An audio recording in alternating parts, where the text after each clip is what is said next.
உழவன் மகன் குடும்ப உறவுகள் அனைவருக்கும் வணக்கம். ஸோ இன்றைக்கி வந்து பார்த்திங்கன்னா தேனி மாவட்டம் கம்பம் பக்கத்தில் இருக்கக்கூடிய ஒரு வெண்பன்றி பண்ணைக்கு தான் வந்திருக்கோம். ஸோ இங்கே வந்து பார்த்திங்கன்னா பன்றிகளுக்கான ஒரு ப்ராப்பரான ஷெட்டு போட்டு 300க்கும் மேற்பட்ட பன்றிகளை வந்து பார்த்திங்கன்னா வளர்த்துட்டு வந்துட்டுருக்காங்க. ஸோ நானும் இதுக்கு முன்னாடி நிறைய பன்றி பண்ணைக்கெலாம் வந்து பார்த்திங்கன்னா விசிட் பண்ணியிருக்கேன். ஸோ தூரமாக போகும்போதே ஒரு பேர்ட் ஸ்மெல் வரும். ஸோ பக்கத்தில் எங்கேயோ ஒரு பிக் ஃபார்ம் இருக்குது அப்படிங்கிறதே காட்டி கொடுத்துரும். பட் இவங்களோட வெண்பன்றி பண்ணைக்கு போனப்போ பெருசாக ஸ்மெல்லே வந்து பார்த்திங்கன்னா வரல. உள்ளே போனதுக்கப்புறம் ஸ்மெல்லே தெரியல. ஸோ என்ன ரீசன் அப்படின்னு பார்த்தா இவங்களோட வெண்பன்றிக்கு அதிகபட்சம் பசுந்தீவனமும் குறைஞ்ச அளவில் ஃபுட் வேஸ்ட்டும் கொடுத்து வந்து பார்த்திங்கன்னா வளர்த்துட்ருக்காங்க. ஸோ இதை பார்க்கும்போதே வந்து பார்த்திங்கன்னா ரொம்ப பெரிய ஆச்சரியமாக தான் இருந்தது. ஏன்னா ஆடு மாடு தான் பசுந்தீவனம் சாப்பிடும், பன்றியுமா பசுந்தீவனம் சாப்பிடும் அப்படின்னு சொல்லிட்டு ஆச்சரியமாக இருந்தது. பட் பன்றிகள் வந்து பார்த்திங்கன்னா பசுந்தீவனத்தை அழகாகவே வந்து பார்த்திங்கன்னா எடுத்துக்கிச்சு. ஸோ இன்றைக்கி இருக்கக்கூடிய நிறைய பேர் பன்றி வளர்ப்புக்குள்ளே வர பயப்படுறதுக்கான காரணம் என்ன அப்படின்னா, நிறைய ஃபுட் வேஸ்ட் வந்து கலெக்ட் பண்ண முடியாது, பயங்கரமாக ஸ்மெல் வரும் அப்படின்னு சொல்லி தான் பயப்படுறாங்க. பட் இந்த மாதிரி பசுந்தீவனம் கொடுக்கும்போது பெருசாலாம் வந்து பார்த்திங்கன்னா ஸ்மெல்லே வர்றது கிடையாது. அது மட்டும் இல்லாமல் பன்றி வளர்ப்பில் வந்து பார்த்திங்கன்னா நல்ல லாபம் இருக்குது. ஸோ அதனால் இன்றைக்கான வீடியோவில் வந்து பார்த்திங்கன்னா ஒரு பன்றி பண்ணை ஆரம்பிக்கிறதுக்கு எவ்வளோ செலவாகும், ஸோ எந்த மாதிரி பன்றிகள்லாம் வந்து பார்த்திங்கன்னா சூஸ் பண்ணி வளர்க்குறது, பன்றியோட பராமரிப்பு முறைகள், ஸோ இதோட லாபம் நஷ்டம் எல்லாத்த பற்றியும் வந்து பார்த்திங்கன்னா இன்றைக்கான வீடியோவில் நம்ம கேட்டு தெரிஞ்சுக்க போகிறோம். ஸோ வாங்க வீடியோக்குள்ளே போகலாம். வணக்கங்கண்ணா. வணக்கம். முதல்ல உங்களோட பேர், அதுக்கப்புறம் நம்மளோட ஃபார்ம் எங்கே இருக்குது அப்படிங்கிறத முதல்ல சொல்லிடுங்க. என்னோடய நேம் வந்து D Jayaraman, ex army, Theni மாவட்டம் கம்பம் பள்ளத்தாக்கு அணைப்பட்டி என்ற கிராமத்தில் வந்து இந்த ஃபார்ம் அமைச்சிருக்கோம் நாங்கள். சரி, ஓகேங்கண்ணா. நம்ம ஃபார்மோட நேம் வந்து டிவிஎஸ் ஸ்டேட்டஸ். எக்ஸ் ஆர்மி அப்படின்னு சொல்லியிருந்தீங்க. ஸோ எப்போ ஆர்மியிலேருந்து ரிட்டையர் ஆகி வந்து இந்த மாதிரி ஒரு பிக் ஃபார்ம் வந்து ஸ்டார்ட் பண்ணீங்க? இப்போ தான் ஜஸ்ட் ஒரு 5 மந்த் ஆகுது நான் ரிட்டையர்ட் ஆகிட்டு. இதுக்கு முன்னாடி எங்கள் அப்பா அண்ணன் எல்லோரும் சேர்ந்து கடந்த ஒரு 10 வருஷத்துக்கு முன்னாடி இந்த தொழிலை பார்த்துட்ருக்காங்க. நான் அப்போ தான் ஒரு 5 மந்த்தாக வந்து ரீசெண்டாக நான் பார்த்துட்ருக்கேன். சரி, ஓகேங்கண்ணா. ஸோ எக்ஸ் ஆர்மி அப்படின்னு சொன்னீங்க. ஆர்மியில் ஸோ அப்படி ஒரு ஃபீல்டில் தாய்நாட்டுக்காக போராடிட்டு ஸோ இப்படி வந்து ஒரு பிக் ஃபார்ம் ஆரம்பிக்கும் போது இந்த சொசைட்டியில் வந்து உங்களை என்னப்பா இப்படி ஒரு பிக் ஃபார்ம் ஆரம்பிச்சிருக்க, ஒரு பிக் ஃபார்மை போய் பார்த்துக்கிறேன் அப்படிங்கிற மாதிரி யாரும் உங்களை சொல்லலைங்களா? அதாவது வந்து ஆரம்பிக்கிறப்ப வந்து யாருமே வந்து கொஞ்சம் இழிவாக தான் பார்ப்பாங்க. என்னடா இந்த ஆள் போய் பண்ணி வளர்க்குறானே அப்படின்னு சொல்லி பார்க்குறப்போ வந்து கொஞ்சம் இழிவாக நம்மளுக்கு தெரியும். நம்ம வந்து அப்படிலாம் பார்க்கக்கூடாது. நம்ம என்ன தொழில் பண்ணாலும் நமக்கு தானே காசு வரப்போகுது, நம்ம தானே சம்பாதிக்கணும், நம்ம குடும்பம் நல்லா இருக்கணும் அப்படின்னு பார்த்தோம்னா நம்ம சம்பாதிக்கிறனால பிரச்சனையே வராது யாருக்கும். இப்போ நம்ம ஃபார்மில் டோட்டலாக வந்து பார்த்தீங்கன்னா ஹைப்ரிட் பன்றிகள் தானே வளர்க்குறீங்க? டோட்டலாகவே வந்து நம்ம ஹைப்ரிட் பன்றிகள் தான் வளர்த்துட்ருக்கோம். சரி, ஓகேங்கண்ணா. ஏன் நாட்டு பன்றிகளை சூஸ் பண்ணாமல் ஹைப்ரிட் பன்றிகளை வந்து சூஸ் பண்ணி வளர்த்துட்ருக்கீங்க? ஹைப்ரிட்னு பார்த்தோம்னா வந்து இது வந்து ஈஸியாக வளர்த்துடலாம். நாட்டு பன்றிகள் வந்து நம்ம வந்து அது வந்து தெருக்களில் தெரியும், மலங்கள், காய்கறிகள், கிழங்கு, இந்த மாதிரி கிடங்கில் இருக்க தண்ணி சகதி இந்த மாதிரி இடத்துலலாம் போய் உருண்டு பரண்டு போகிறதுனால மக்கள் யாரும் விரும்ப மாட்டாங்க. மோஸ்ட்லி அது வந்து தூரத்தை வச்சு பார்ப்பாங்க எல்லோரும். அதனால் வந்து நாட்டு பன்றியை வளர்க்குறதில்ல. நம்ம ஹைப்ரிட்னு பார்த்தோம்னா வந்து ஒரு ரூமுக்குள்ளே அதுக்கு தேவையான ஃபுட்டு, காய்கறிகள், அப்புறம் வந்து சூப்பர் நேப்பரி அந்த மாதிரி போட்டு விட்டோம்னா வந்து அது சாப்பிட்டுட்டு நல்லா ரெஸ்ட் எடுத்துரும். அதோட வேலையை வந்து சாப்பிட்றது, தூங்குறது, அதுதான் வேலை. அதனால் வந்து இது வந்து கொஞ்சம் ஈஸியாக வளர்த்துற முடியும். நம்ம இது ரேக்கெல்லாம் டேமேஜ் பண்ணாதுங்களா, இல்லை வெளியில் வந்து நம்மளை அட்டாக் பண்ணாதுங்களா? நாட்டு பன்றிகள் வந்து நம்ம கட்டி போட்டு வளர்க்க முடியாது.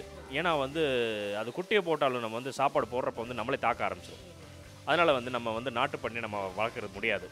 ஏன்னா வந்து கேட்டை விட்டு தவி வெளியே போகிறதுக்கு சான்சஸ் வாய்ப்புகள் அதிகமாக இருக்கிறதுனால அதை நம்ம சாய்ஸ் பண்ணி வளர்க்குறதில்ல. அதனால் மோஸ்ட்லி வந்து நம்ம வந்து வெண்பன்றிகள் மட்டுமே தான் வளர்க்குறோம். அப்படி பன்றி கறியில் என்னென்னா இருக்குது, ஏன்னா நம்ம ஹிந்து மதத்தை பொறுத்த வரைக்கும் ஸோ பன்றி அப்படின்னாலே வந்து அது வந்து நம்ம சாமிக்கு ஆகாது அப்படி இப்படின்னு சொல்லி ஒரு நம்பிக்கை இருக்குது. அப்படின்ற பட்சத்தில் ஸோ பன்றி கறிக்கு மார்க்கெட் இருக்கா? அப்படி அதில் என்ன மெடிக்கல் பெனிஃபிட்ஸ் என்னென்ன இருக்குது? அதில் பன்றிகள் பார்த்தோம்னா வந்து இது வந்து ரொம்ப ப்ரோட்டீன்ஸ் அதிகமாக இருக்கும், கொழுப்புத்தன்மை வந்து ரொம்ப கம்மியாகவே இருக்கும். மோஸ்ட்லி வந்து இதை வந்து எக்ஸ்போர்ட் பண்ணுவாங்க. பட் கேரளாவுக்கு வந்து நம்மகிட்ட ரெகுலர் கஸ்டமர் இருக்கார், அவரே வந்து கலெக்ட் பண்ணிட்டு போயிடுவாங்க இங்கேருந்து. இது வந்து சாப்பிட்றதுனால இந்த கொழுப்பு இல்லாத கறியில் வந்து ரொம்ப மக்கள் லைக் பண்ண ஆரம்பிச்சிட்டாங்க. மோஸ்ட்லி வந்து இப்போ சிக்கன் மட்டன்லாம் விரும்புறது காட்டிலையும் இது வந்து இம்பார்ட்டண்ட்டாக வந்து ரொம்ப லைக் பண்ணி ஆரம்பிச்சதுனால சாப்பிட்றதுக்கு ஒரு இந்த டேஸ்ட்டு கொஞ்சம் அதிகமாக இருக்கும். இது சாப்பிட்டாலுமே வந்து இந்த மூலம் இருக்குது பார்த்தீங்களா, மூலம் இருக்க பேஷண்ட் வந்து ரொம்ப கிளியர் ஆயிரும். அப்புறம் ஹார்ட்டுக்கும் நல்லது, நம்ம நல்ல ஞாபக சக்தி இருக்கும். சரி, ஓகே. ஸோ இந்த அளவுக்கு வந்து பன்றியில் வந்து பெனிஃபிட்ஸ் இருக்குது. சரி, ஓகேங்கண்ணா. இப்போ நம்ம ஃபார்மில் டோட்டலாக வந்து ஹைப்ரிட் பன்றிகள் தான் வளர்க்குறீங்க. ஸோ ஹைப்ரிட் பன்றிகளோட ஆர்ஜின் எது? ஹைப்ரிட் பன்றியோட ஆர்ஜின் பார்த்தாலே வந்து அமெரிக்கா தான். அமெரிக்காவிலேருந்து வந்து அனைத்து நாடுகளுக்கு வந்து பரவ ஆரம்பித்து நம்ம தமிழ்நாட்டுக்கு வந்துருச்சு. இந்தியா ஃபுல்லாக வளர்க்குறாங்க. மோஸ்ட்லி நம்ம வந்து நம்மளும் வளர்த்துட்ருக்கோம். ஒரு 350 பன்றிக்கிட்ட வளர்த்துட்ருக்கோம். சரி, ஓகேங்கண்ணா. இப்போ நம்ம ஃபார்மில் வந்து எத்தனை வகையான பன்றிகள் வந்து வச்சுருக்கீங்க? நம்ம ஃபார்ம்லன்னு பார்த்தோம்னா ஒரு 3 வகையான பன்றிகள் நம்ம வளர்த்துட்ருக்கோம். ஸோ அந்த 3 வகையான பன்றிகள் என்னென்ன, இந்த 3க்கு இருக்கக்கூடிய டிஃப்ரென்ஸ் என்ன? 3 வகையான பன்றின்னு ஃபஸ்ட்டு பார்த்தோம்னா வந்து லார்ஜ் வெயிட் ஆக்சின்னு ஒரு ரகம் இருக்குது. அந்த ரகத்தில் வந்து வெயிட் அதிகமாக இருக்கும். அந்த பன்றி வந்து எப்பவுமே வளர்த்தோம்னா நம்ம வெயிட் அதிகமாக பார்க்கலாம், வெயிட் கெயின் அதிகமாக பார்க்கலாம். அது வந்து பால் தன்மை வந்து கொஞ்சம் கம்மியாக இருக்கும். குட்டி ஈனக்கூடிய தன்மை வந்து கம்மியாக இருக்கும். கொழுப்பு ரொம்ப ஹையில் இருக்கும். கொழுப்பு அதிகமாக இருக்கிறனால வந்து மக்கள் இது கொஞ்சம் லைக் பண்ணுறதுக்கு சான்சஸ் கம்மி தான். இன்னொரு ரகம் இருக்குது லேண்ட்ரிஸ்னு. லேண்ட்ரிஸில் வந்து வெயிட் கம்மி, பட் வந்து குட்டி பாதுகாப்பு தன்மை அதிகம், பால் அதிகமாக கிடைக்கும், கொழுப்பு வந்து ரொம்ப ஹாஸ்டல் அது ஹையாக தான் இருக்கும். நம்ம வந்து 3வது வந்து பார்த்தோம்னா வந்து டியூராக்னு ஒன்று ரகம் வந்து நம்ம மோஸ்ட்லி 90% அதான் வளர்த்துட்ருக்கோம். டியூராகில் வந்து வெயிட்டு கொஞ்சம் நார்மலாக இருக்கும். குட்டி பாதுகாப்பு தன்மை வந்து ரொம்ப அதிகமாக இருக்கும். 8லேருந்து ஒரு 12 குட்டி வரைக்கும் இது பெறக்கூட தன்மை இதுக்கு அதிகமாக இருக்குது. அப்புறம் வந்து குட்டியை வந்து எல்லாத்தையுமே பாதுகாக்கக்கூடிய தன்மை வந்து ரொம்ப அதிகமாக இருக்கும். கொழுப்பு வந்து ரொம்ப கம்மி. டோட்டலாக கொழுப்பு ரொம்ப கம்மினா கொழுப்பு வந்து கொஞ்சம் கம்மியாக தான் இருக்கும். சரி, ஓகேங்க. அப்போ கறி மட்டும்தான் இருக்கும் இதில்? கறி மட்டும்தான். இது முழுக்க கறிக்காக மட்டும் வந்து வளர்க்கக்கூடியது வந்து டியூராக். எல்லா வெர்ஷனை காட்டிலையும் இந்த டியூராக் இதை வந்து இப்போ வந்து அப்கிரேட் வெர்ஷன் நம்ம சொல்கிறோம். ஸோ மற்ற காட்டிலும் இது பெஸ்ட்டாக இருக்கிறதுனால தான் இதை 90% வந்து நம்ம ஃபார்மில் வச்சுருக்கீங்க? ஆமாம், டியூராக் மட்டுமே வந்து அதிகமாக நம்மக்கிட்ட வளர்த்துட்ருக்கோம். சரி, ஓகேங்க. ஸோ இந்த மாதிரி ஒரு பன்றி பண்ணை ஆரம்பிக்கணும்னா நம்ம யார்கிட்ட போய் பெர்மிஷன் வாங்கணும், அதுக்கான ரூல்ஸ் அண்ட் ரெகுலேஷன்ஸ் எல்லாம் கொஞ்சம் சொல்லுங்கள். அதாவது வந்து நம்ம பண்ணை ஆரம்பிக்கினா வந்து நம்மக்கிட்ட ஃபஸ்ட்டு இடம் இருக்கும். நம்ம பேரில் இடம் இருந்துச்சுன்னா வச்சு ஒரு ரூம், ஒரு ஊரை விட்டு, ஒரு கிராமத்தை விட்டு ஒரு 5 கிலோமீட்டர் 6 கிலோமீட்டர் தொலைவில் இருந்தால் தான் மட்டுமே சாத்தியமாகும் இந்த பண்ணை அமைக்கிறதுக்கான. சரிங்களா? அப்போ வந்து பண்ணை அமைக்கக்கூடிய சூழ்நிலை பார்த்தோம்னா வந்து 4 பக்கம் காற்றோட்டமாக இருக்கணும். இதோட கழிவுகள் வந்து வெளியில் போகிறப்போ அதோட துர்நாற்றங்கள் வந்து மக்களை போய் தாக்கக்கூடாது. அந்த மாதிரி சிச்சுவேஷனில் தான் வந்து நம்ம பண்ணைய ஆரம்பிக்கணும். நோய் தாக்குச்சுன்னா வந்து மக்களுக்கு வந்து கொஞ்சம் நோய் வாய்ப்பேற்றுவாங்கல்ல. அதனால் வந்து ஒரு ஊரை விட்டே வந்து ஒரு 5 கிலோமீட்டர் 6 கிலோமீட்டர் இருந்தால் தான் நம்ம வந்து பண்ணை அமைக்க முடியும். ஸோ யார்கிட்ட போய் பெர்மிஷன் வாங்கணும்? தொழில் முனைவோர் மையம் வந்து மாவட்டத்தில் இருக்காங்க. நம்ம இடம் நம்ம பேரில் இருக்கணும். அப்புறம் வந்து ஆதார் கார்டு, அப்புறம் ஓட்டர் ஐடி இந்த மாதிரி எடுத்துகிட்டு போயிட்டு பட்டா சிட்டா எல்லாமே ஒரிஜினல் எடுத்துகிட்டு போயிட்டோம்னா நமக்கு வந்து லைசன்ஸ் கிடச்சிடும். லைசன்ஸ் அப்ளை பண்ணி வாங்கினதுக்கு அப்புறம் மட்டுமாகவே தான் நம்ம வந்து இந்த பண்ணை வச்சு ஆரம்பிக்க முடியும். அதாவது அப்போ மற்ற பண்ணை, ஆட்டு பண்ணை, கோழி பண்ணைக்கெலாம் அந்த மாதிரி லைசன்ஸ் இல்லையா? அப்போ பன்றி பண்ணை ஆரம்பிக்கணும்னா ப்ராப்பர் லைசன்ஸ் வேணும். கண்டிப்பாக வேணும் பிரதர். கண்டிப்பாக லைசன்ஸ் இருந்தால் தான் நம்ம லைசன்ஸ் இருந்தால் தான் எந்த வண்டியுமே ஓட்ட முடியும். அது மாதிரி தான் நம்ம லைசன்ஸ் இருந்தால் தான் இந்த பண்ணையை ஆரம்பிக்க முடியும். 5 கிலோமீட்டர் டிஸ்டன்ஸில் 5 கிலோமீட்டருக்கு அங்கிட்டு ஃபார்ம் வச்சுருக்கோம். இந்த மாதிரி பன்றியெல்லாம் வளர்க்கும் போது அது மட்டும் இல்லாமல் பன்றியெல்லாம் கொஞ்சம் காஸ்ட்லியான ப்ராடக்ட் தான். எப்படியும் ஒவ்வொரு பன்றியும் 15,000 20,000க்கு விற்கும். அப்படிங்கும்போது இதெல்லாம் திருட்டு போகிறதுக்கு அதிகமான வாய்ப்பு இருக்குது. ஆமாம், மோஸ்ட்லி திருட்டு போகிறதுனா வந்து நம்ம வந்து இம்பார்ட்டண்ட்டாக நம்ம என்ன பண்ணியிருக்கோம்னு பார்த்தோம்னா, நைட்டு நான் 2 ஃபேமிலிஸ் இருக்கு, அங்கே தூங்கிடுவாங்க. அவங்க தூங்குற நேரத்தில் வந்து நம்ம அங்கங்கே 16 கேமரா மாட்டியிருக்கோம். எல்லா வியூவில் வந்து கேமரா மாட்டியிருக்கோம். நைட் டிவிஷனில் நம்ம வந்து நம்ம மொபைலில் கனெக்ட் பண்ணி நம்மளை வீட்டை இருந்த மாதிரி பார்த்துக்கலாம். அதனால் வந்து திருட்டு சான்சஸ் வந்து ரொம்ப கம்மியாகவே இருக்கும். அது மட்டும் இல்லாமல் நம்ம ஃபார்மில் சோலார்லாம் யூஸ் பண்ணியிருக்கீங்க. இதெல்லாம் கரண்ட்டே யூஸ் பண்ணாமல் சோலாரை மட்டுமே பயன்படுத்தி ஒரு ஃபார்ம் அமைச்சிருக்கீங்க. கரெக்டாக இருக்குங்களா இந்த கரண்ட்டு சோலார்லாம் எப்படி உங்களுக்கு? ஆமாம், வந்து நம்மக்கிட்ட லைட்டு வந்து ரொம்ப வசதி வந்து இங்கேருந்து கொஞ்சம் கிலோமீட்டர் தூரமாக இருக்கிறதுனால லைட்டுக்கு இப்போ தான் அப்ளை பண்ணியிருக்கோம். லைட்டு வரலை. அதனால் நம்ம வந்து கரண்ட் இல்லாதனால சோலார் சிஸ்டம் அமைச்சிட்டோம். சோலார் சிஸ்டம் வச்சு 4 ஃபேன் ஓடும். நைட்டில் எல்லாம் லைட் ஆன் பண்ணிடலாம். அப்புறம் வந்து ஒரு 16 கேமராஸுமே வந்து இதில் ஆக்டிவாக இருக்கும். அதனால் சோலார் சிஸ்டமே இப்போதைக்கு எங்களுக்கு பெஸ்ட் மாதிரி தெரியுது. சோலாரில் இவ்வளோ விஷயம் இயங்குது அந்த ஃபார்மில்? ஆமாங்க பிரதர். பார்த்தோம்னா 4 ஃபேன் இருக்குது பார்த்தீங்களா? அங்கே பார்த்தீங்கன்னா 4 ஃபேன் இருக்குது. குறைஞ்சது வந்து ஒரு 25 லைட் இருக்குது. ஆமாம். சரி, ஓகேங்க. இப்போ இருட்டில் எல்லாம் எப்படி உள்ள பன்றிகளுக்கு கொஞ்சம் வெளிச்சமாக இருக்கணுமா இல்லை இருட்டாக இருக்கணுமா? எந்த மாதிரியான சூழ்நிலையில் வந்து பன்றிகள் இருக்கும்? நைட்டு வந்து வெளிச்சம் இருந்தால் தான் வந்து கொஞ்சம் அது யாரும் தாக்காது, பக்கத்தில் இருக்க குட்டிகளும் தாக்காது. அது வந்து தனித்தனியாக தூங்கிடும். சாப்பாடு போய் போட்டாலும் தனித்தனியாக போய் சாப்பிட்டு அதோட இடத்துல போய் அதாக படுத்துக்கிடும். சரி, ஓகேங்க. பன்றியோட குணம், இதோட குணம் எப்படி இருக்கும்? இதோட குணம்னு பார்த்தோம்னா வந்து ரொம்ப சாஃப்ட்டு. ஒரு குழந்தை மாதிரின்னு வச்சுக்கிங்க. அதுக்கு பிஸ்கட் கொடுத்து பால் ஊட்டி விட்டோம்னா அது தூங்கிடும்ல. அது மாதிரி இதுக்கு தேவையான நேரத்தில் சாப்பாடு போட்டோம்னா அது சாப்பிடும், தூங்கிடும். இந்த இதுக்கு வேலை. சரி, ஓகேங்க. இந்த மாதிரி ஒரு பன்றி பண்ணை ஆரம்பிக்கணும்னா எவ்வளோ செலவாகும் பேசிக்காக நம்ம ஒரு பன்றி பண்ணை ஆரம்பிக்கனா வந்து ஒரு 2 lakh இருந்தால் போதும். இடம் வந்து செட்டு போட்டு நம்மளா வந்து வளர்க்க ஆரம்பிச்சிடலாம். ஒரு செட்டு போடணுன்னாலே வந்து 4-5 லட்சம் விலைவாசியில் ரொம்ப அதிகமாக இருக்குது. அதாவது வந்து பிரதர் ஸ்டெப் பை ஸ்டெப்பாக தான் நம்ம வாழ்க்கையில் முன்னேற முடியும். எடுத்தண்ணியும் போட்டு நம்ம ஒரே வருஷத்தில் நம்ம கோடீஸ்வரன் பார்த்தோம்னா கீழே விழுந்து தான் போகணும். அதனால் ஸ்டெப் பை ஸ்டெப்பாக மூவ் பண்ணி போகணும். லைஃப்பில் வந்து இம்பார்ட்டண்டான மேட்ரு இது. சின்னதாக ஃபஸ்ட்டு ஒரு 1,00,000 ரூபாய்க்கு செட்டு போட்டு அதில் வந்து பண்ணி வளர்த்துக்கிட்டு அதுலேருந்து வர்ற வருமானங்களை வச்சு தான் நம்ம வந்து செட்டு நெக்ஸ்ட் கட்டத்துக்கே நம்ம மூவ் பண்ணணும். அதில் ப்ராஃபிட் பார்த்து தான் நெக்ஸ்ட் மூவ்மெண்ட் பண்ணணும். சரி, ஓகேங்க. இந்த மாதிரி ஒரு ஷெட் அமைக்கிறதுக்கு எவ்வளோ செலவாகும்? ஸோ நீங்கள் எந்த மாதிரி இந்த ஷெட்டெல்லாம் அமைச்சிருக்கீங்க அப்படின்னு சொல்லுங்கள். இந்த ஷெட் அமைக்கிறதுக்கு வந்து ஒரு 30 lakh ஆச்சு. 35 lakh வரைக்கும் வந்து நம்ம ஷெட்டு அமைச்சிருக்கோம். இதில் இருக்க குட்டிகளுமே பார்த்தோம்னா வந்து ரொம்ப ஆக்டிவாக இருக்கும், நல்லா தெளிவாக வளர்த்துட்ருக்கோம் நம்ம. ஸோ இதோட நீளம் அகலம் எத்தனை ரேக் இருக்குது? ஸோ அந்த ஷெட்டோட கட்டமைப்புன்னு பார்த்தோம்னா வந்து ஒரு 144 அடி வந்து நீளம் இருக்கும். 144 அடி நீளம், அகலம் வந்து ஒரு 43 அடி அகலம். இதுக்குள்ளே வந்து 2 ரூமு, 2 பாத்ரூமு, இங்கே 2 ஃபேமிலிஸ் தங்கக்கூடிய வந்து அவங்களுக்கு ஒரு தனியார் ரூம் செக்ஷன் பிரித்து விட்ருக்கோம். இதில் வந்து பார்த்தோம்னா வந்து ஒரு 25 ரேக்கு வலது பக்கம், இடது பக்கமும் ஒரு 25 ரேக் இருக்குது. ஸோ இந்த ரேக்கில் ஒவ்வொரு ரேக்லேயும் எத்தனை பன்றிகள் வச்சுருப்பீங்க? அதான் வந்து 4-5 ரேக் வந்து தனித்தனியாக செக்ஷன் வச்சுருக்கோம். ஃபஸ்ட் ரேக்லன்னு பார்த்தோம்னா வந்து குட்டிகளுமே மட்டும் வளர்த்துக்குவோம். ஒரு 3 மாதத்துக்கு அப்புறம் தாயிட்ட வந்து பிரித்து குட்டிகள் மட்டுமே ஒரு 30 குட்டி 40 குட்டி வச்சு வளர்த்துடுவோம். இன்னொரு செக்ஷன் பார்த்தோம்னா மேட்டிங்கான செக்ஷன். அதாவது வந்து ஒரு ஃபீமேல் ஒரு மேலு, இல்லாட்டி ஒரு 3 மேல், 3 ஃபீமேல், அது கூட ஒரு மேல் விட்டுட்டு ஒரு தனி செக்ஷனை வச்சுருவோம். ஒரு 10 டேஸ்க்கு அப்புறம் வந்து ப்ரெக்னென்ட் ஆயிரும். அப்புறம் ஃபீமேல்ஸை ஃபுல்லாகவே வந்து தனித்தனி செக்ஷன்லாம் ஒன்றா பிரித்து வச்சுக்கலாம். சரி. ஸோ இந்த மாதிரி ஒரு ஷெட்டை வந்து பார்த்தீங்கன்னா கன்ஸ்ட்ரக்ட் பண்ணிட்டீங்க. ஸோ இப்போ பன்றி வளர்ப்பு அப்படின்னாலே ஃபுட்டு தான் ரொம்ப மெயினான ஒரு விஷயம். ஏன்னா நிறைய பேர் இந்த பன்றி பண்ணைக்குள்ள வர்றதுக்கு பயப்படுறது காரணமே ஃபுட் வேஸ்ட்லாம் போய் அங்கங்கே கலெக்ட் பண்ணிட்டு தெரிய முடியாது. ஸோ இதுக்கு ஃபுட்டு கொடுத்து ரொம்ப துர்நாற்றம்லாம் வரும். ஸோ ஃபுட்டெல்லாம் வந்து நம்மளால் மேனேஜ் பண்ண முடியாது அப்படின்னு சொல்லி தான் நிறைய பேர் இந்த ஃபீல்டுக்குள்ளே வர்றதுக்கே பயப்படுறாங்க. ஸோ உங்களுக்கு நீங்கள் எந்த மாதிரியான ஃபுட்டெல்லாம் வந்து பன்றிகளுக்கு வந்து கொடுக்குறீங்க? நம்ம ஃபுட்டுன்னு வந்து பார்த்தோம்னா இம்பார்ட்டண்ட்டாக வந்து இந்த கோ4 சூப்பர் நேப்பியர்னு வந்து நம்ம போட்டிருக்கோம் புல் வகைகள். அதை வந்து நம்ம காலையில் ஒரு டைம் கொடுத்துருவோம். அதுக்கப்புறம் சாப்பாடு ஒரு 12 o'clock சாப்பாடு கொடுத்துருவோம். ஈவினிங் ஆயிடுச்சுன்னா ஒரு தடவை சாப்பாடு. அப்புறம் இந்த பன்றி அதாவது வந்து இந்த கோழியோட வேஸ்ட்டுக்கு பார்த்தீங்களா, அதோட கால், தலைகள், குடல் இதெல்லாம் வந்து நீரில் அவிச்சு அதில் வந்து உப்பு போட்டு வேக வச்சு கொடுத்ததுனால அது கொஞ்சம் ஹெல்த்தியாக வளரும். அப்போ பன்றி வந்து சைவமும் சாப்பிடும், அசைவமும் சாப்பிடும்? ஆமாம், ரெண்டுமே சாப்பிடும். சரி, இந்த நம்ம ஃபார்மில் மட்டும்தான் நானும் பார்க்குறேன் பசுந்தீவனம் சாப்பிட்றத. வந்து இதுக்கு முன்னாடி நான் நிறைய ஃபார்ம் விசிட் பண்ணியிருக்கேன். எல்லா இடத்துலையுமே ஃபுட் வேஸ்ட் மட்டும்தான் போட்டுட்ருக்காங்க. ஸோ உங்களுக்கு இந்த பசுந்தீவனம் கொடுக்கலாம் அப்படிங்கிற விஷயம் எப்போ இருந்து தெரியும்? ஸோ இது கொடுக்குறனால என்னென்ன பெனிஃபிட்ஸ் எல்லாம் இருக்குது? பசுந்தீவனம் பார்த்தோம்னா முன்னாடியே கொடுத்துட்டு பார்த்தோம், கொஞ்சமாக கொடுத்து பார்த்தோம், டேஸ்ட் பண்ணி அது சாப்பிட ஆரம்பிச்சிடுச்சு. அதனால் கொஞ்சம் கொஞ்சமாக கூட்டி பார்த்ததுனால ரொம்ப லைக் பண்ண ஆரம்பிச்சிச்சு.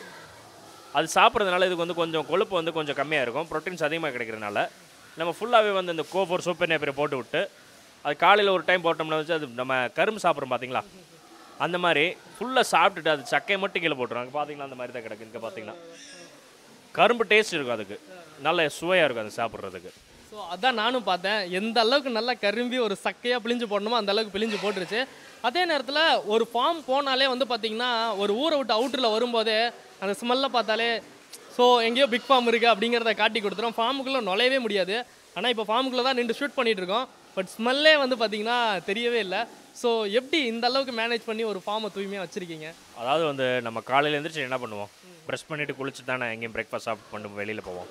அதே மாதிரி தான் காலையில் வந்த உடனே இதுக்கு வந்து தண்ணியை வச்சு ஃபுல்லாக வாஷ் பண்ணிடணும். ஃபுல்லாக வாஷ் பண்ணிட்டா வந்து ஆக்டிவ் ஆயிரும். நம்ம ரெடி ஆகிட்டோம். ஏன் தெரியுமா ரெடி ஆகிட்டோம்? இப்போ நம்ம பிரேக்ஃபாஸ்ட் கிடைக்க போகுது. அங்கே பார்த்தீங்கன்னா வந்து எல்லாம் ஜாலியாக விளாண்டுட்டு இருப்பானுங்க. நம்ம பிரேக்ஃபாஸ்ட் வரப்போகுது அப்படின்னு சொல்லிட்டு ஜாலியாக இருக்கும். ரெடி பண்ணி விட்டு காலையில் குளிப்பாட்டி விட்டு கூட்டி விட்டோம்னு வச்சுக்கிங்க. அதுக்கப்புறம் பிரேக்ஃபாஸ்ட்டு போட்டு விட்டோம்னா வந்து கொஞ்சம் நல்லா சாப்பிடவே ஆரம்பிச்சிடும். அந்த புல் வந்து ஃபஸ்ட் இம்பார்ட்டன்ட். அந்த புல் போகிறதுனால வந்து காலையில் அதுக்கு ஒரு நல்ல எனர்ஜி கிடைக்கும். சாப்பிட்டுட்டு ரொம்ப எனர்ஜி ஆயிடுவாங்க. நம்ம கரும்பு ஜூஸ் சாப்பிட்டோம்னா எப்படி ஃபுல் எனர்ஜி பாடி கிடைக்குது, அது மாதிரி அந்த இதுக்கு அந்த சூப்பர் நேப்பியர். எனக்கு தெரிஞ்சு இதுதான் ஒரு மெயின் ரீசன் நினைக்கிறேன். பசுந்தீவனம் கொடுக்குறனால தான் பெருசாக ஸ்மெல் வரல அப்படின்னு நினைக்கிறேன் நான். ஆமாம், பசுந்தீவனம் அதிகமாக கொடுக்குறதுனால வந்து அதோட கழிவுகள் வந்து நம்ம மாடு மாதிரியே தான் கழிவுகள் அந்த பண்ணோம். அதனால் நமக்கு ஸ்மெல்லே வராது. ஸோ இந்த பன்றிகளுக்கு என்னென்ன நோயெல்லாம் வரும், அதை தடுக்கிறதுக்கு நீங்கள் என்ன மாதிரியான விஷயங்கள்லாம் மேற்கொள்கிறீங்க? நோய் மேலாண்மைன்னு பார்த்தோம்னா வந்து இதுக்கு வந்து 2 விதமான நோய்கள் தாக்கக்கூடிய தன்மை அதிகமாக இருக்கும். ஒன்று வந்து காய்ச்சல் வந்துச்சுன்னா பன்னிக்கு வந்து கொஞ்சம் குறுகி அது படுக்க ஆரம்பிச்சிடும். அந்த பார்த்தீங்கன்னா ஒரு பன்னி படுத்துருக்கு, அதுக்கு ஏதோ நோய் தாக்கப்பட்டோம்னா செக் பண்ணி பார்த்து தெரிஞ்சுக்கோங்க நம்மளுக்கு இது காய்ச்சல் வந்துருச்சு அப்படின்னு சொல்லிட்டு. அது தேவையான மருந்துகள் அப்படி கொடுத்தோம்னா வந்து ஒரு 1 வீக்கில் வந்து நல்லா தினமாக வளர ஆரம்பிச்சிடும். இன்னொரு நோய் பார்த்தோம்னா வந்து அதான் வந்து நம்ம தூய்மையாக வச்சுருக்கணும். தூய்மை வைக்கலனா ஒரு 2 3 நாள் கழிச்சு கழுவிட்டோம்னா வந்து காலில் வந்து காணம்னு ஒரு நோய் வரும். அது பருவமாக வந்து உடம்பெல்லாம் தாக்கக்கூடிய தன்மை வந்து ரொம்ப பரவிடும். அதனால் வந்து அதை காணம்னு சொல்லுவாங்க. சரி, ஓகேங்க. அப்போ இந்த 2 மட்டும் தான் வருது. இந்த பன்றி காய்ச்சல் அப்படின்னு சொன்னீங்கல்ல, ஸோ இது வந்து மனிதர்களுக்கு பரவுமா? பன்றி காய்ச்சல் வந்து இதுலேருந்து நோய் தன்மை வந்து தாக்கக்கூடிய தன்மை வந்து ரொம்ப குறைவு. பன்றி காய்ச்சல்லாம் இல்லவே வரவே வராது. சரி, ஓகேங்க. அப்போ அது வந்து வெறும் வதந்திகள் மட்டும்தான். ஆமாம். சரி, ஓகேங்க. இப்போ நம்ம இதில் எத்தனை ஆண் பன்றிகள் இருக்குது, எத்தனை பெண் பன்றிகள் இருக்குது? நம்மக்கிட்ட பார்த்தோம்னா டோட்டலாக வந்து ஒரு 350 பன்னிகள் இருக்குது. இதில் வந்து ஒரு 30 பன்னி வந்து ஆண் பன்னி, அப்புறம் வந்து ஒரு 70 80 வந்து பெண் பன்றிகள் இருக்குது. பாக்கி எல்லாம் குட்டியாகவே இருக்கும். சரி, ஓகேங்க. ஒரு பன்றி பிறந்ததுலேருந்து எவ்வளோ நாளில் மேட்டிங்க்கு ரெடி ஆகும்? ஒரு பன்றி பிறந்ததுலேருந்து நாட்கணக்கில் பார்த்தோம்னா, அதாவது மாதக்கணக்குன்னு சொன்னோம்னா வந்து ஒரு 9 மாதங்கள் ஆகும். இப்போ ரெடி ஆகி ப்ரெக்னென்ட் ரெடி ஆகி அது குட்டி போடுற லெவலுக்கு வந்து ஒரு 9 மந்த் ஆகும் கரெக்டாக. ஸோ ப்ரெக்னென்ட் ஆனால் எவ்வளோ நாளில் குட்டி போட ஆரம்பிக்கும்? ஒரு 6 மாதம் கழிச்சு அப்புறம் நம்மளுக்கு குட்டி கிடைக்க ஆரம்பிச்சிடும். ஸோ இப்போ ஃபஸ்ட்டு இதில் எவ்வளோ குட்டிகள் போடும், செகண்ட் இதில் எவ்வளோ குட்டிகள் போடும்? ஃபஸ்ட் இதுலன்னு பார்த்தோம்னா ஒரு 8 லெவலுக்கு வரைக்கும் ஃபஸ்ட் இதில் போடும். ஒரு 8 போடும், ஒரு 10 போடும். மோஸ்ட்லி வந்து நம்ம 12 வரைக்கும் நம்ம பார்த்துருக்கோம். சரி, ஓகேங்க. இப்போ வந்து தாய் பன்றிகளை எவ்வளோ நாள் நம்ம ஃபார்மில் வச்சுருப்பீங்க? ஏன்னா ஒரு குறிப்பிட்ட ஈல்டு எடுத்துகிட்டு அடுத்து சேல் பண்ணிடுவாங்க. எவ்வளோ நாளைக்கு வச்சுருப்பீங்க? தாய்ப்பன்றிகள் வந்து நம்ம வந்து ஒரு 2 வருஷமாக கம்பல்சரி வச்சுருப்போம். ஏன்னா வந்து ஒரு 2 டெலிவரி பார்ப்போம். 3வது டெலிவரி கரெக்டாக இருந்தால் பார்த்துக்குறோம். 3வது டெலிவரி எடுத்துகிட்டு 3 டெலிவரிக்கு அப்புறம் நம்ம சேல் பண்ண ஆரம்பிச்சிடலாம். அது கறிக்காக கொடுத்துடலாம்.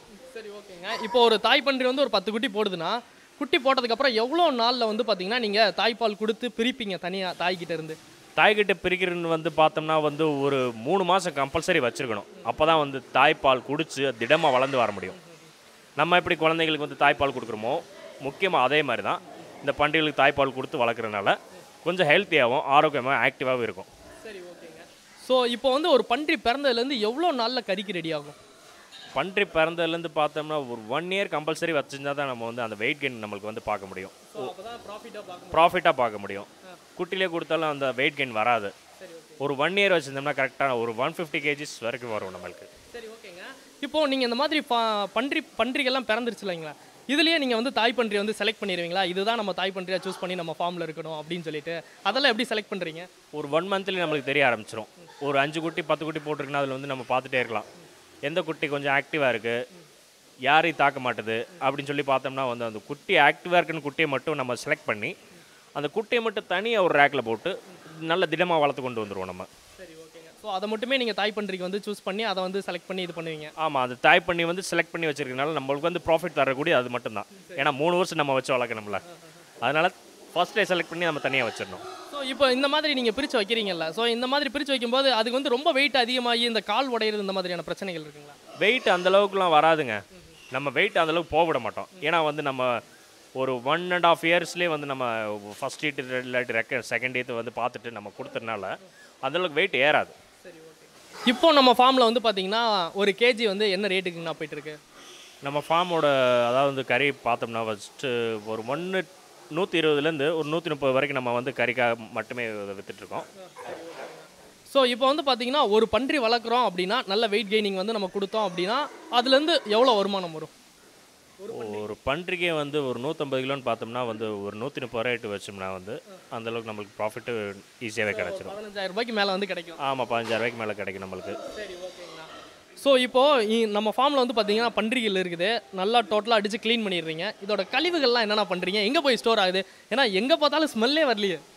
இப்போ நம்மளே உள்ளே உட்காந்து சாப்பிட்லாம். அந்தளவுக்கு பார்த்தீங்கன்னா நம்ம ஃபுல் அண்ட் க்ளீனாக இருக்கும், பார்த்தீங்கன்னா தெரிஞ்சிடும்.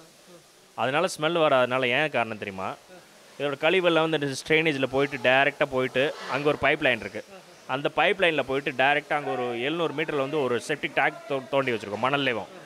அது அங்கேயே போய் சேவ் ஆயிரும். அது உரங்களாகவே மாறிடும். அந்த பன்னியோட வேஸ்ட் எடுத்துகிட்டு நம்ம போயிட்டு இந்த முந்திரி திராட்சை இருக்குது பார்த்தீங்களா, அது போட்டோம்னா வந்து முந்திரி திராட்சையில் ரொம்ப டேஸ்ட்டாக இருக்கும், ரொம்ப இனிப்பு அதிகமாக இருக்கும். அதனால் அது வந்து ரொம்ப காஸ்ட்லி. ஸோ ஒருவேளை அந்த பன்றி கழிவுகள் அதுக்குள்ள கலக்கிறனாலவே என்னவோ சூப்பர் நேப்பியர் ரொம்ப அசுர வளர்ச்சியாக இருக்குது. அது எப்படி ஆர்கானிக்காக தான் பண்ணுறீங்களா இல்லை எப்படிங்கண்ணா? ஆமாம், ஃபுல் அண்ட் ஃபுல்லாக இதுக்கு தண்ணி மட்டும் தான் விட, வேறு எந்த உரமாக போட மாட்டோம், மருந்து அடிக்க மாட்டோம். ஒன்லி ஃபுல்லாக இந்த வேஸ்ட் போதுங்க, அந்த தண்ணி அதில் போய் பாயும். அப்படி பார்த்தோம்னா ரொம்ப நல்லா சூப்பராக வளர்ந்துருது. ஸோ இப்போ நீங்கள் பன்றி பண்ணையில் வந்து பார்த்தீங்கன்னா ஒரு நாளைக்கு 2 தடவை க்ளீன் பண்ணுறீங்க, பன்றியெல்லாம் அடித்து நீட்டாக சூப்பராக க்ளீனாக வச்சுருக்கீங்க. அப்படிங்கும்போது இங்கே தண்ணீர் வந்து அதிகமாக செலவாகாதுங்களா? தண்ணி நம்மளுக்கு 24 ஹவர்ஸ் எப்பவுமே கிடைக்கும். பஞ்சாபில் பார்த்தீங்கன்னா எப்பவுமே தண்ணி இருக்கிற மாதிரி, ஏன்னா நான் ஆர்மியில் இருந்ததுனால பஞ்சாபில் எப்பவுமே வந்து தண்ணி எப்பவுமே 24 ஹவர்ஸ் இருக்கும். அதே மாதிரி தான் இந்த ஏரியா நம்ம தேனி மாவட்டம்னு பார்த்தோம்னா எப்பவுமே தண்ணி இருக்கும். அதான் தேனி மாவட்டத்துக்கு பெஸ்ட்டு. சரி, ஓகேங்கண்ணா. அப்போ மற்றவங்க பன்றி பண்ணை ஆரம்பிக்கணும் அப்படின்னா கூட ஒரு நல்ல வாட்டர் சோர்ஸ் இருக்கிற இடத்துல தான் பன்றி பண்ணை ஆரம்பிக்கணும் போல. ஆமாம் ஆமாம், நம்ம தண்ணி தானே ஃபஸ்ட்டு, நம்மளுக்கு தண்ணி தானே மெயின். இந்த பன்றி கறிக்கு நல்ல வரவேற்பு இருக்குங்களா இன்னைக்கு மக்கள் மத்தியில்? நல்ல வரப்பேர் இருக்குது. ஏன்னா எப்படி பார்த்தாலும் தமிழ்நாட்டில் பெருசாக யாரும் விரும்புறது இல்லையா எனக்கு தெரிஞ்சு. தமிழ்நாட்டில் விரும்புறதை காட்டிலேயே மக்கள் வந்து, அதாவது நம்ம வீட்டில் சாப்பிடுன்னு பார்த்தோம்னா நம்ம வீட்டுக்குள்ள நம்ம போக முடியாது. ஏன்னா வீட்டை விட்டு அடிச்சு துரத்திடுவாங்க. ஏன்னா நம்ம டீனேஜில் என்ன பண்ணியிருக்கோம், நம்ம தனியாக எடுத்துகிட்டு போயிட்டு காட்டுக்குள்ளே ஏதோ வச்சு சாப்பிட்டு தெரியாமல் வந்துடுவோம். இதில் இப்போலாம் அப்படி இல்லை. யார் வீட்டுக்கும் சாப்பிட முடியாது, கொண்டு போனால் நம்ம விட்டு வெளியில் வர்றதுனால இந்த எல்லாமே வந்து கேரளாவுக்கு மக்கள் வந்து ரொம்ப அதிகமாக விரும்ப ஆரம்பிச்சிட்டாங்க. இந்த கறி சாப்பிட்றதுனால வந்து மக்களுக்கு, அதாவது வந்து மூலம் இருக்க பேஷண்ட்டு வந்து சாப்பிட்டா ரொம்ப சீக்கிரமாக குணமாயிருவாங்க. மூலம் பேஷண்ட்டு, அப்புறம் வந்து ஹார்ட் பேஷண்ட்டு, அவங்களுக்கு சாப்பிட்டாங்களாம் வந்து உடம்புலாம் நல்லா குளிர்ச்சியாக வச்சுருக்கும். இதில் ப்ரோட்டீன்ஸ் ரொம்பவே அதிகம். இந்த கறியோட டேஸ்ட் வந்து ரொம்ப, நம்ம தேங்காய் சில்லு இருக்குது பார்த்தீங்களா, தேங்காய் சில்லு மாதிரி இருக்கும். ஸோ ஃபைனல் கொஸ்டின் வந்துடலாங்கண்ணா. ஏன்னா நம்மளும் நிறைய டிஸ்கஸ் பண்ணிட்டோம். ஸோ இப்போ ஒரு பன்றி பண்ணை, வெண்பன்றி பண்ணை ஆரம்பிக்கிறோம் அப்படின்னா ஸோ அதுக்கான தகுதிகள் எந்த மாதிரி இருக்கணும்? ஏன்னா இப்போ ஒரு வெண்பன்றி பண்ணை ஆரம்பிக்கணும்னா இதுக்குன்னு சொல்லி ஒரு சில தகுதிகள் இருக்குது, இதுக்குன்னு ஒரு சில வேலைப்பாடுகள்லாம் இருக்குல்ல. ஸோ அதை பற்றி கொஞ்சம் எக்ஸ்பிளைன் பண்ணுங்கள். ஃபஸ்ட்டு தகுதின்னு பார்த்தோம்னா வந்து ஒரு 4 லேபர்ஸ் வச்சுருக்கோன்னு வச்சுக்கோங்க. ஒரு 2 லேபர்ஸ் வரலை, நம்மளே களத்தில் இறங்கி நம்மளே சுத்தம் செய்யணும். அதுக்கு சாப்பாடு பொருள்லேருந்து அது பராமரிக்கிறது, மருந்து கொடுக்கறது, இதெல்லாம் நம்மளுக்கு தெரிஞ்சு வச்சுருக்கணும். அப்போ தான் வந்து நம்ம காப்பாற்ற முடியும். அதுவும் இல்லாமல் வந்து ஊரை விட்டு கொஞ்சம் தூரமாக இருக்கணும். 4 பக்கம் காற்று வந்து நல்லா ஷெட்டுக்குள்ளே ஏர் வென்டிலேஷன் ஆகி உள்ளே வந்தால் தான் வந்து அதோட சுத்தமாக வச்சுக்க முடியும் நம்ம. இதுதான் இம்பார்ட்டண்ட்டு. சரி, ஓகேங்கண்ணா. சரிங்கண்ணா, ஆக்சுவலாக நிறைய விஷயங்கள் வந்து பார்த்தீங்கன்னா கேட்டதுக்கெல்லாம் டான் பதில் சொன்னீங்க. இதுக்கு முன்னாடி 2 தடவை ஷூட் பண்ணி ஏற்கனவே ஃபெயிலியர் ஆகிருக்கு. பட் இந்த தடவை வந்து பார்த்தீங்கன்னா ரொம்ப பிரமிக்க வைக்கிற மாதிரி எனக்கு சொன்னீங்க. ஸோ எல்லாத்துக்கும் ரொம்ப நன்றிங்கண்ணா. ரொம்ப நன்றி.